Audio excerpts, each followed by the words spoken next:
Alors bonjour, je suis heureuse de vous retrouver donc sur Influence chrétienne pour cette deuxième vidéo concernant l'intimité avec Dieu. La semaine dernière, nous avons défini ce qu'était l'intimité et la communion d'une manière générale.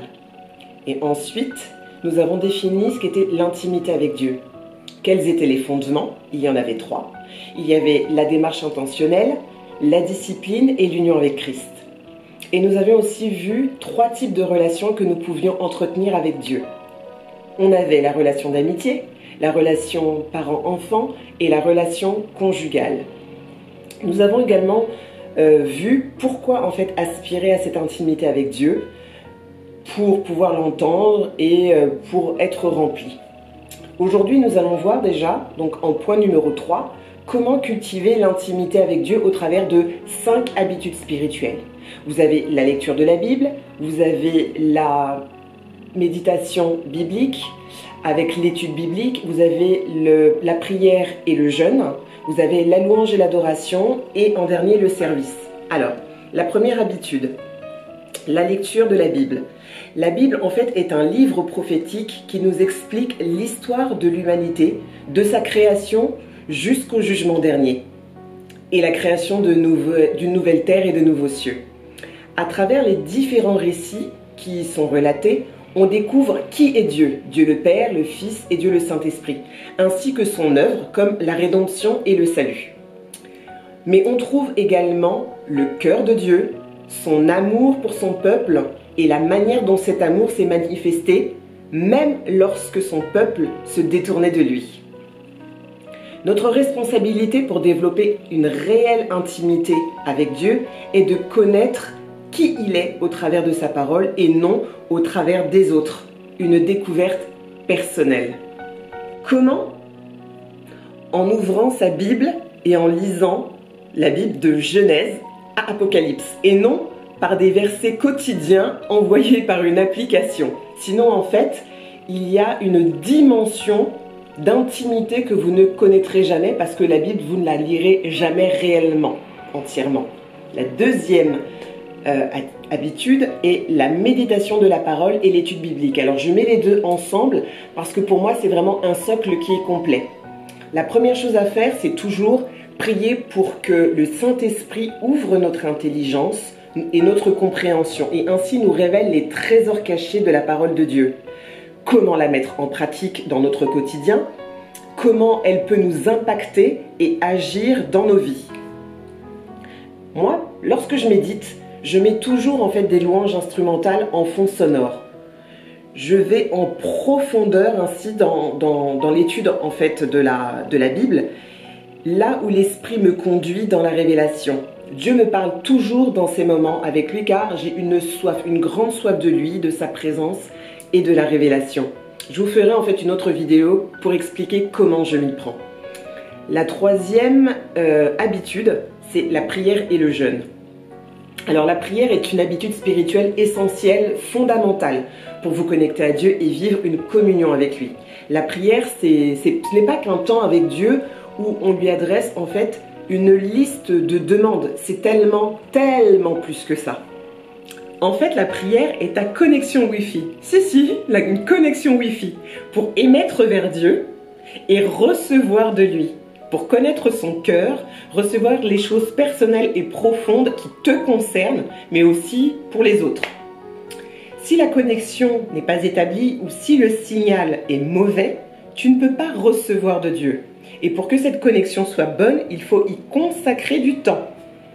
Il y a des choses à savoir pour que tes prières gagnent en efficacité et en impact. Mais ça aussi, la prière fera l'objet d'une autre série très bientôt parce que c'est un des fondamentaux en fait de la vie chrétienne et de la communion avec Dieu. En ce qui concerne le jeûne, un jeûne en fait est une des formes de la supplication. Pour l'avoir expérimenté, il y a une puissance dans le jeûne et une puissance manifeste pour te connecter à Dieu. Dans les moments où ma connexion à moi avait tendance un petit peu à être mauvaise ou interrompue à cause de péché ou de distraction ou de mauvaise disposition de cœur, le jeûne m'a permis de me reconnecter à Dieu. En revanche, Donc il ne faut pas limiter le jeûne à un moyen de connexion, de reconnexion avec Dieu. C'est tellement plus que ça. Il est néanmoins important de souligner que nous devons être dans une attitude spécifique expliquée en fait dans Ésaïe 58. Et Ésaïe 58 nous parle du vrai jeûne. Je vous invite vraiment en fait à aller le lire et voir un peu ce que la Bible nous dit sur le jeûne. La quatrième habitude spirituelle est la louange et l'adoration.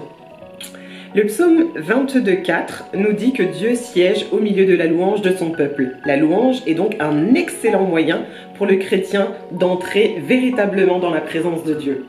Louer, c'est célébrer Dieu. Lui faire des éloges. Et adorer, c'est plutôt se prosterner, se soumettre, prier. En fait, c'est la forme la plus poussée en fait de la louange.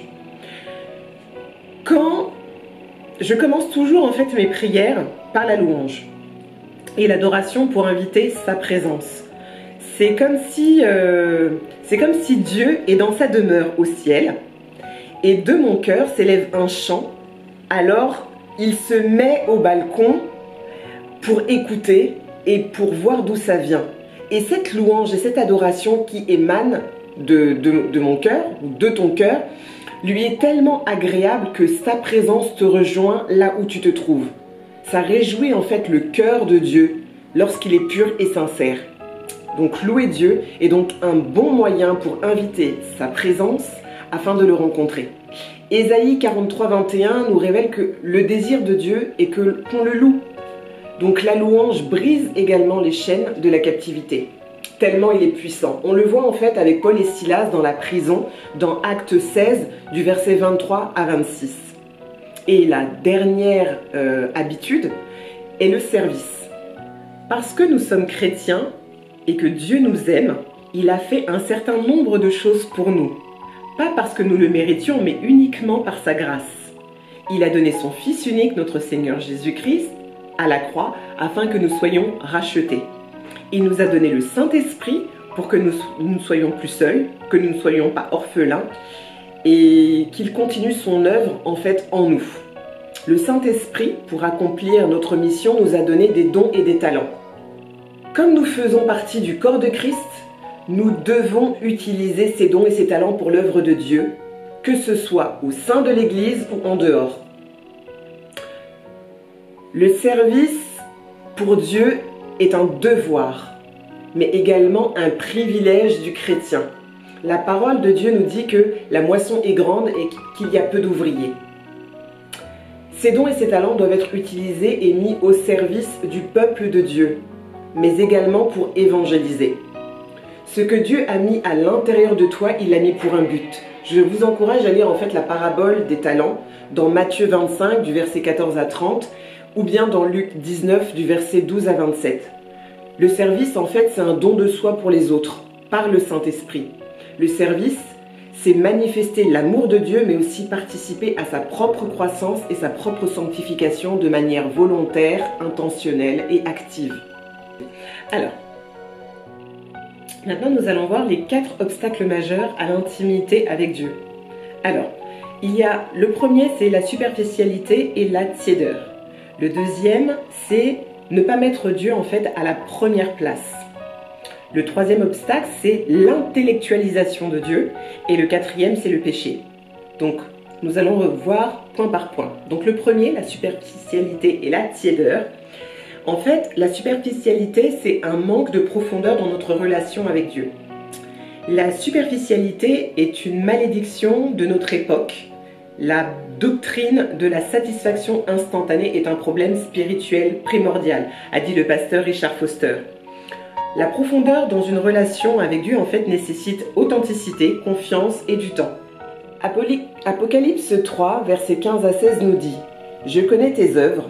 Je sais que tu n'es ni froid ni bouillant. Puisses-tu être froid ou bouillant, ainsi, parce que tu n'es ni froid ni bouillant, je te vomirai de ma bouche. » En fait, ce verset, qui est une lettre destinée à l'église de Laodicée, parle de la tiédeur spirituelle de l'église, qui se mêle au monde et ressemble à la société qui l'entoure. Et en fait, la tiédeur est une mauvaise condition spirituelle que nous devons impérativement quitter.